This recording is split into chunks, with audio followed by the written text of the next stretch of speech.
15-year-old boy was stabbed in the neck on East 183rd Street following a dispute. He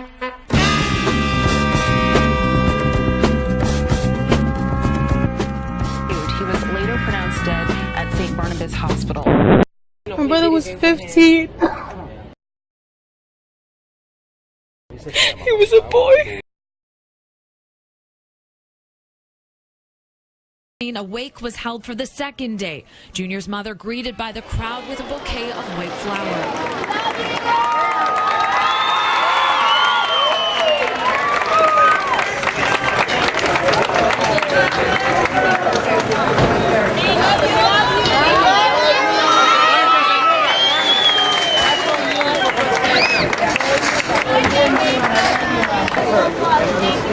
Dios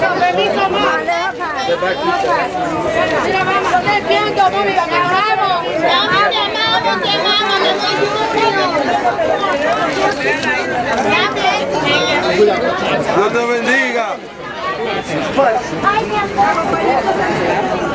Genesis, God bless you.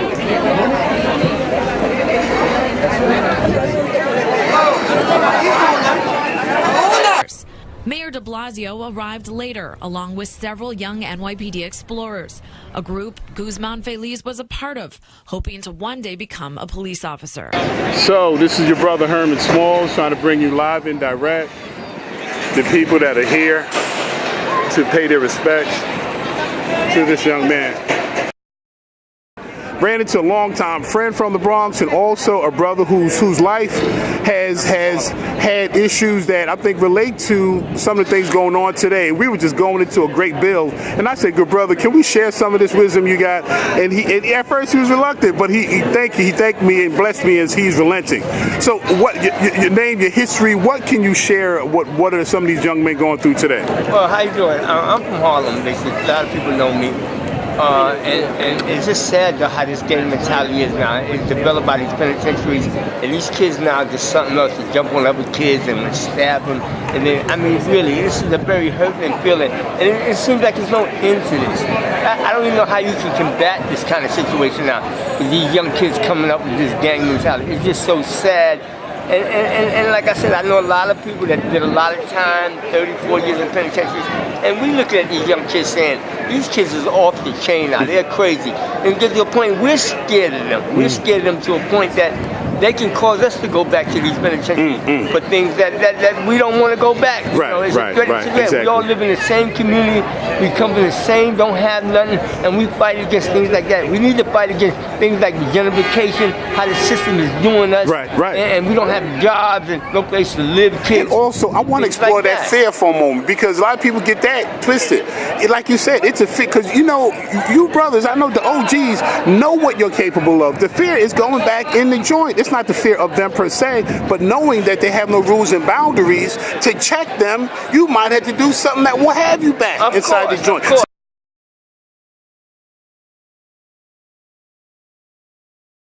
First of all, I want to say rest in peace, Junior. I am happy that the 5 people that are behind your murder are arrested. And I just want to be honest, I think jail is too good for them. But they gonna get theirs at the end of the day. I believe that strongly. The crazy thing is, shit like this happens all the time where we come from. And then this was a case of mistaken identity, which makes it sad, but I'm more mad than sad. You have to understand that I seen this video like 60 different angles, because everybody's on their fucking cell phone trying to get a video. Are you really out there trying to get some likes over somebody dying? Like, and then the store owners, he got beat up, he got dragged out of the store, nobody helped him. They jumped his ass, they stabbed him, he came back in the store, and still nobody was tried to help him. They even kicked him out as he was bleeding. So everybody in that fucking store can kiss my black ass, and they need to burn that bitch down. And for those men that's behind this, I'm glad your ass is going to prison, because once you get in there, I want you to try that on a grown ass man. The whole jail gonna end up running a train on you with your dumb ass. Yo, that was a baby, motherfucker! That was a baby! You fucking asshole! I hope you ran it back inside it! You fucking bad! So I'm making a statement, me, Jakim Diaz, and and what I'm gonna do from this point on. Today, I saw a lady, she took a loss, and I helped her, and I gave her words of encouragement until she stood again, until I walked her to where she needed to be. So I gave out my own energy to help my neighbor. People mention the Bible, people mention religion, and all of this, and one single underlying connection between them all is love and honor thy neighbor. All of them say that. So then what's the problem? There's so many churches in the U.S. state that if you took a homeless person and put it in every church, you will end homelessness tomorrow. Teach. So we are disunified and broken, and that's why we haven't come together. Social organizations, churches, religious groups, Muslims, Jews, Hindus, atheists, gays, every group, I don't care who you are subjected to talk about the issues that is pervaded in destroying our neighborhoods collectively, period, collectively. So the next call to action, see there's so many gangs rapping in the hood, I have strong brothers. My strong brothers don't like what they've been seeing. So we've been talking and dialoguing. And I had many dialogue with gang members, and I know that half of them are undereducated, they can't read, they are hurt, they got backgrounds, they got shit they going through. So we're gonna mobilize some strong brothers and some people, and we're gonna march through these hoods, and any gang member, and I'm saying this now, we got something to talk about. Because if you're gonna oppress my people too, then you're a part of this oppressive system, and I'm sticking it to the man, so I need to stick it to you too. That's right. It's a problem. So that's immediate action. We are the originals what started gangs back in the day. All right? I got 3 of the elders who's been presidents of the Black Spades, the Peacemakers and everything since the 60s. Why we was a gang then? Because we took care of our community. You couldn't come in our community and do nothing without speaking to somebody from that organization. And this is what we want to give the community back. We got to stop being together and not let nobody come in your community and hurt your child, rob your elder, slap some lady down because she got a new phone. We got to start being together as people. I don't care you Dominican, I don't care you Puerto Rican, I don't care you Haitian, I don't care you African. We are all human beings living here. Ashe. I've been on 183rd since 1969. All right? We are part of the reason why you hear people scream, what's the word? 183rd, right? We started that. That's right. We the ones who brought that about. We the ones who gave these kids that's running around the credit that they have now. Because of the way we did it. We partied. We celebrated. We do block parties.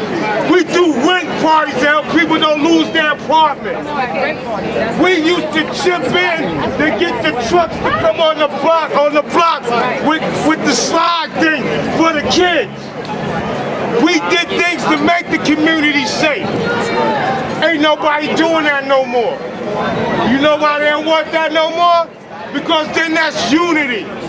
When we was able to kick over our light pole and plug up our speakers in our system, we was able to bring everybody together and enjoy life. And respect each other. Me and Primo sit there, play dominoes, drink Bessa like what? We family. Because we live here. We gotta take care of each other. Exactly. We always want to blame them. Exactly. They gonna never be there on time. Exactly. Only us.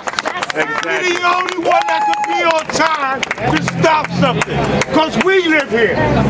We live here. We gotta make a difference. And the only difference is we gotta push all this away. We gotta push colors, everything away. We gotta protect each other. We gotta love each other, man. And the whole key is respect. As long as we give respect, we're gonna have peace. Yes. How will we guide them if we keep that barrier between us? I mean, it's hard. Yeah, to be honest, that's the thing that's real scary.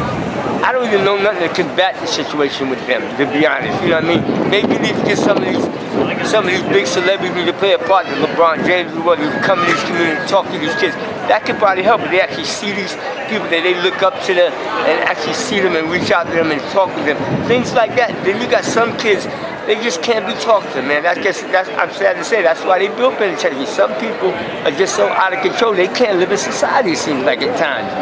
You understand what I'm trying to say? And it's just, it's a hurting feeling, though, because like we all have kids and our kids be subject to this. I don't want to have a kid to grow up to be part of this thing, but you know, this gang mentality, like I always tell people, we had gangs growing up too when we was growing up. The difference of these gangs bother innocent people, not even bother them. And when you bother people that's not bothering you and attack them, you're gonna have a problem in the system always. I even hear some of the initiations have to deal with randomly causing acts, whether it's a slashing or some kind of physically brutal act, just to prove that you're worthy to be in a gang. That seems to be one of the codes they're applying. Yes, it is, and that is so sad. But you to attack somebody, don't have nothing, never did nothing to you, nothing like that. I'm totally against that. They use that same energy and go against the system, like I said, with gentrification, get a place to live, jobs. Have that. We're fighting each other. We're not the enemy. We all know this American system is the enemy to us. It puts us in this situation. So, you really to be honest, that cause these kids don't have nothing to do. No community, no centers, no places to go. They get the wrong people in the ear and they follow behind these things. They put batteries in their back and they go do crazy stuff.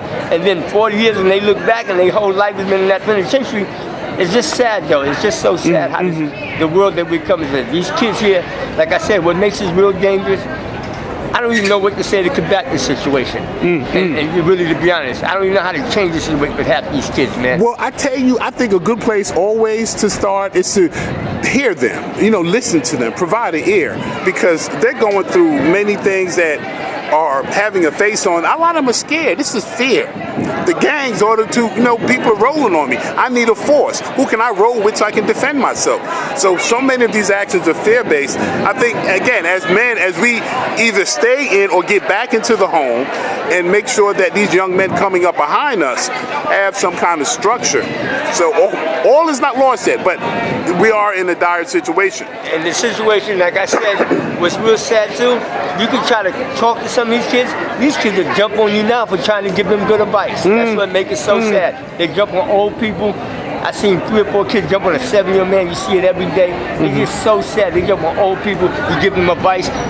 What you looking at? Shut up. And jump on you for giving them advice. That's what makes it so bad. I don't even know what to do. Yeah, it's a crazy time. Well, I tell you, I still walk in that Lions Den. You know, I'll be on a few trains where I have a few young brothers. You know, I mean, young men are going to horseplay. Young men are going to, they do need space and energy, but when they conduct themselves in a way that they're causing an energy of either intimidation or an energy that they don't even want drawn to them. So I will still step to it. What I try to do as respectfully, because, you know, they don't want anybody telling them what to do where they are. They think they have all the answers. So I'll come at them with that. And I respect, I say, young man, can I have a word with you? And I've usually had some pretty good, you know, even though it might start like, you know, what? Yeah, who, huh?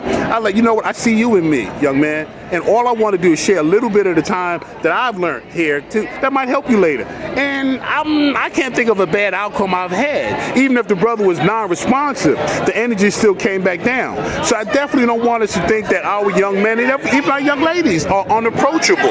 But we do have to approach them with a level of respect that let's, okay, it's your time, but you still need guidance, young man, young lady. And if we can bond from there, I think that could be a good start of us reconnecting, because they need guidance. And you're right about females. It's a big thing with female gangs now too. They have the same attitude. It's sad. And then what makes it bad too, when they get locked up and go to the penitentiary, they're like at home with this nonsense. It makes it worse. It's not really disciplining them or showing them. They get up there and do the same thing. It becomes sometimes worse attitude with that. What makes this a dangerous situation to me, I don't see no remedy in this quite yet. Locking them up, I mean, you don't lock them up, but that's not a remedy.